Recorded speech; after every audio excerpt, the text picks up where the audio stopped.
राज कपूर साहब के फिल्मों की दुनिया ही निराली है, जहां बेहद ही मार्मिक प्रेम कहानियां और दिल को छू लेने वाले गीत संगीत होते हैं। ये प्रेम कहानियां और गीत संगीत तब और भी ज्यादा प्रभावशाली हो जाते हैं जब इनको फिल्म के नायक नायिकाएं बड़ी ही शिद्दत से जीते हैं। हर दिल जो प्यार करेगा वो गाना गाएगा।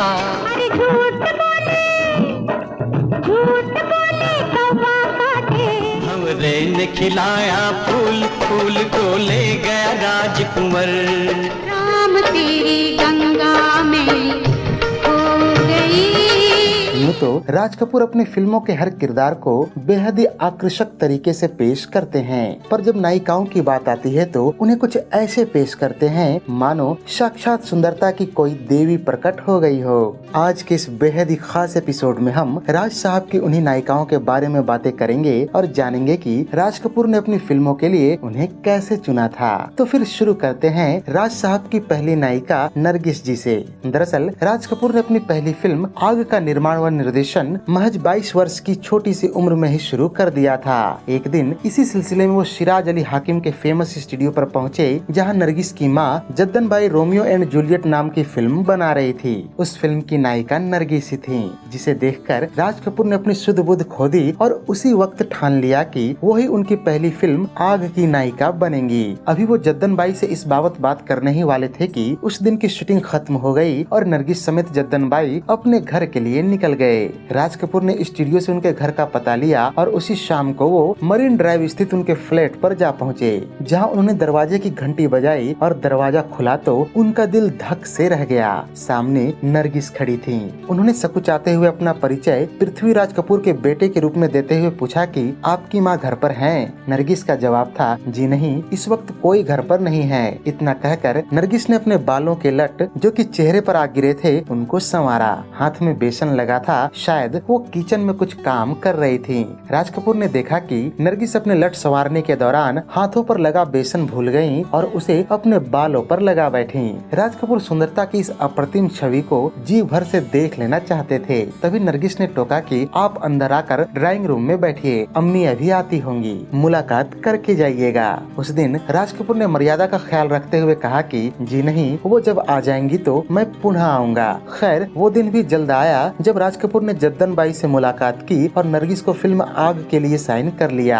आगे चलकर राज कपूर ने नरगिस से अपनी इस फिल्म के मुलाकात को साल 1973 की फिल्म बॉबी के इस दृश्य में ऋषि कपूर और डिम्पल कपाड़िया के बीच दिखाया और सिनेमा के रूपहले पर्दे पर सदा के लिए अमर कर दिया। नरगिस के बाद राज कपूर के फिल्मी सफर की अगली पड़ाव रही बेहद ही शोक और चंचल हसीना वैजंती माला। राज कपूर से जुड़ी अपनी यादों के पन्ने पलटते हुए वैजंती माला कहती हैं कि मेरे पास फिल्म संगम की खूबसूरत यादें हैं। इस फिल्म में मेरे लिए बहुत ही आकर्षक भूमिका थी। उन दिनों मैं राज जी के साथ एक और फिल्म नजराना में भी काम कर रही थी, जिसकी शूटिंग मद्रास में हो रही थी। एक बार शूटिंग के दौरान राज जी ने मुझे देखा और कहा कि मेरी अगली फिल्म संगम के लिए तुम मेरी आदर्श राधा हो, क्या तुम राधा बनोगी? शुरू में मुझे राज जी की कार्यशैली की आदत नहीं थी। संगम की शूटिंग के दौरान वो कभी कभी मुझसे बड़े काम की अपेक्षा करने लगते। वो जुनून से भरे थे और कठिन कार्य कराने वाले थे, लेकिन मुझे समझने में ज्यादा देर नहीं लगी कि वो अपनी राधा को कैसे एक प्रफुल्लित, जिंदा दिल, चुलबुली, अत्यधिक परिष्कृत, खुशदिल और बुद्धिमान नायिका के रूप में देखना चाहते थे।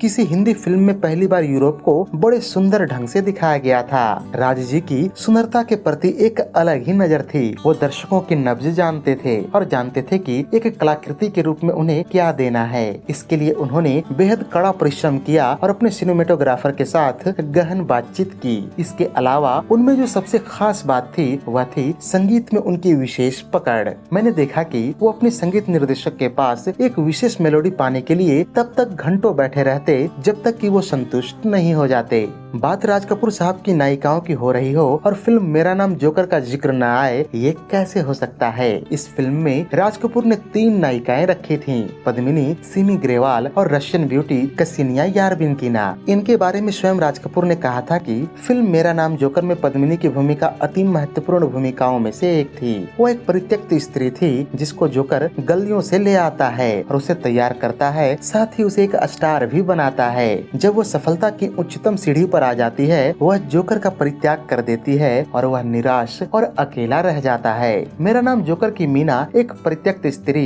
जो लड़कों जैसा व्यवहार करती है को एक कामाकर्षक देवी का रूप धारण करना था। मैंने पद्मिनी को उसके पूर्ण देहाती आग्रह और अल्हड़पन के कारण इस भूमिका के लिए चुना था। वह उस वक्त अकेली ऐसी लड़की थी जिसे मैं एक कामाकर्षक देवी के रूप में कुछ विश्वसनीयता के साथ चुन सकता था। यह अभिनेत्री जब एक चरित्र का निर्वाह करती है तो निर्देशक के भीतर तक जाती है। इस तरह का अभिनय करती है मानो उस चरित्र को स्वयं जी रही हो। फिल्म मेरा नाम जोकर का नायक इसके शुरुआती 1/3 भाग में मैरी नामक एक लड़की से प्यार करने लगता है। उस समय तक फिल्म का नायक एक किशोर था। मैरी उसके स्कूल की अध्यापिका है और अच्छाई और शुद्धता की परिचायक है। वह गर्मजोश, मानवीय, भद्र और दयालु है। सिमी के पास इस भूमिका के लिए सभी खूबियाँ थी और उसने यह भूमिका एकदम सटीक ढंग से निभाई थी। इस फिल्म की तीसरी नायिका को एक रूसी सर्कस वाली के रूप में दिखाया गया था।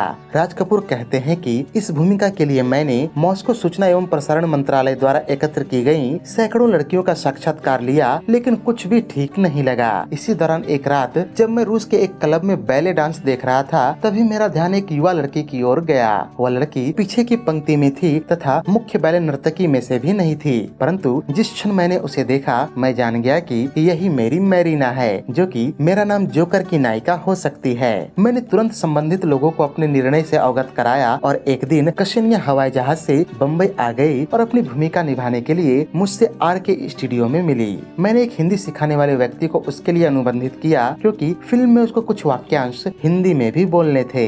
ये तो थी राज कपूर की वो नायिकाएं जिनके पर्दे पर नायक वो स्वयं थे। अब बात की जाए उन नायिकाओं की जिन्हें उन्होंने बतौर निर्देशक पेश किया। इस कड़ी में पहला नाम आता है फिल्म बॉबी की कमसीन नायिका डिम्पल कपाड़िया की। इस बाबत राज कपूर कहते हैं कि मुझे फिल्म बॉबी के लिए एक नई लड़की की तलाश थी। इस बारे में मैंने कई लड़कियों का ऑडिशन भी लिया पर मुझे कुछ भी पसंद नहीं आया। इसी दौरान मेरे एक पारिवारिक मित्र मुन्नी धवन ने मुझे डिम्पल कपाड़िया का नाम सुझाया। जब डिम्पल पहली बार मुझसे मिली तो मैंने एक नजर में उस लड़की को फिल्म के लिए चुन लिया। यह पसंद कुछ ऐसी थी जैसा कि मैंने आग के दौरान नरगिस को देखकर महसूस किया था। इस फिल्म के बारे में डिम्पल कहती हैं कि जब बॉबी के लिए मुझे चुना गया तब मैं सिर्फ 13 वर्ष की थी।